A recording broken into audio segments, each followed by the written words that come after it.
Hi everyone, welcome back to the channel, Sounds Right with Sam. This is going to be another video in our ongoing series as to why pronunciation is so important in foreign language learning. By the way, if you can hear some music in the background, that's because it's Saturday evening here in Panama and they like to live it up a bit when Saturday evening comes round. So I hope you can tolerate the music, hope it's not too much of a distraction. Anyway, like I just said, today I'd like to talk a little bit more about why pronunciation is so important in foreign language learning. Of course, many people will not need to be convinced of that. Many people understand very well that pronunciation is very important in foreign language learning. But that said, it is sometimes neglected. It is sometimes neglected almost completely, at least by some people. So I would like to share my experience with you all and take another crack from another angle at explaining what's so important about pronunciation. The point I want to make today is that different people will have very, very different levels of experience when it comes to listening to non-native versions of their language. Many people, and this is a big generalization, depends on the kind of society you live in, depends on the country you live in, but many people have never really heard non-native versions of their language. Many people have heard non-native versions of their language, but have very, very little experience actually interacting with, let's just say, foreigners, for simplicity's sake, who speak those non-native versions of their languages. If you think, for example, of a language like, I don't know, Vietnamese, it seems likely to me that many Vietnamese people have never heard non-native Vietnamese. They might have heard versions of Vietnamese that are different to their own. They might have heard regional dialects. They may on occasion have been confused by the way that other Vietnamese people speak Vietnamese, but there's a lot of difference between that and hearing radically non-native versions of your own language.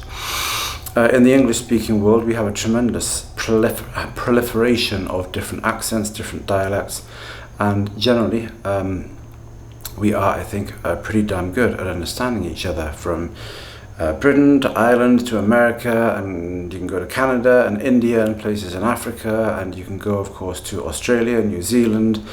You can travel all around the English-speaking world and we understand each other pretty well. Despite the differences, but that is because we are natives listening to other natives, and we generally have a certain amount of familiarity with the way South Africans talk, or Kenyans talk, or I don't know, even Nigerians talk, or even people in Texas. But the point I'm making is that there's a lot of difference between that and trying to understand for example, some Russian guy who's 46 years old and has been learning English properly for 6 months and just can't pronounce it properly. So, understanding natives when they don't speak like us, and understanding non-natives, these are two very different things. And we have to understand that when we are trying to speak a foreign language, many of the people that we are going to try and speak to are just not used to non-native speech. If you, for example, let's say you live in China, let's say you speak Chinese at some intermediate level. If you have a significant other in your life and you speak Chinese to them, they have had the opportunity to get used to the way you speak it. And they may have additional experience speaking Chinese to foreigners, non-natives in general. If you are invited to their house and you have to speak to their grandparents, then you may suddenly find that the grandparents have much, much more difficulty understanding you than your significant other does, because they're not used to it. They've never heard anything like that before. They don't know what it is that you're doing. I'm very good at understanding non-natives when they speak English. I have studied various different foreign languages. I speak various different foreign languages fairly well. I know a lot about phonetics and phonology. I know what's hard about English pronunciation. I know where the biggest problems are. And I am used to listening to non-natives speaking English, and I am used to trying to figure out what the hell they're talking about. This is a skill set that I've developed. It's not about being clever, it's just a skill set that I've developed. People who have not developed that skill set will struggle to understand you. You may, if you're speaking your foreign language, whatever it is, you may get the impression in a selected company that you're pronouncing it quite well, that you're speaking it quite well, and that you're okay. You've passed that magical line in the sand beyond which you can be understood.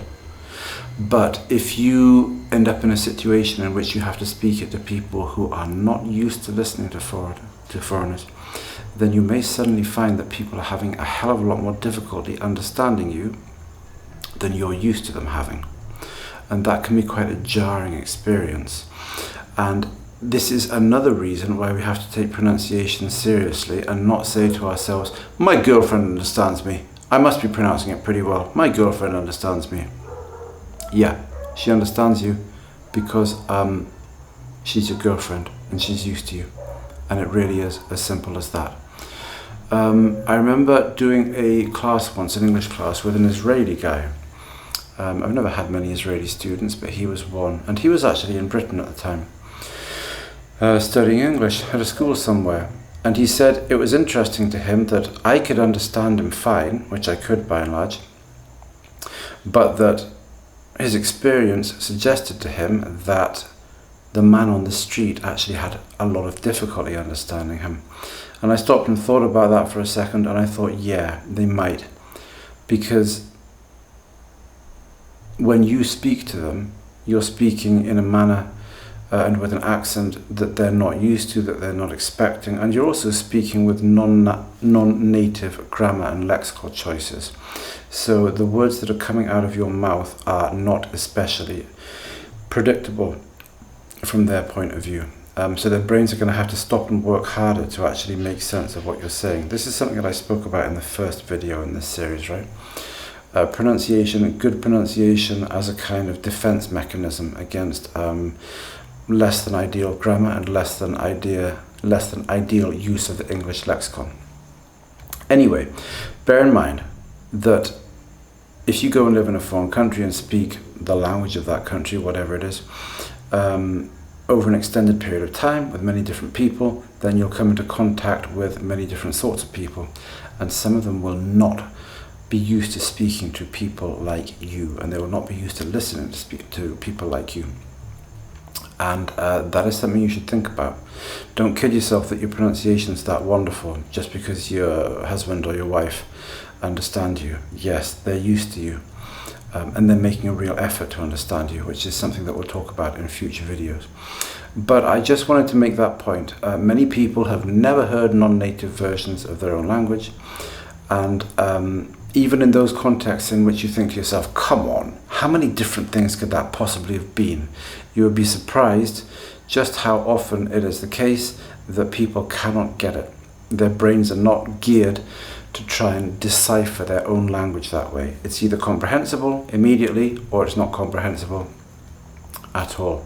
So remember that developing good pronunciation makes it easier to communicate with all of the native speakers of that language, not just the small fraction who know you, who are used to you, or who are used more generally to speaking to non-natives, because not everybody's like that. Anyway, that's it for today. Thanks very much for coming by and listening. I appreciate it, and I'll see you next time. Ciao, ciao. Bye-bye.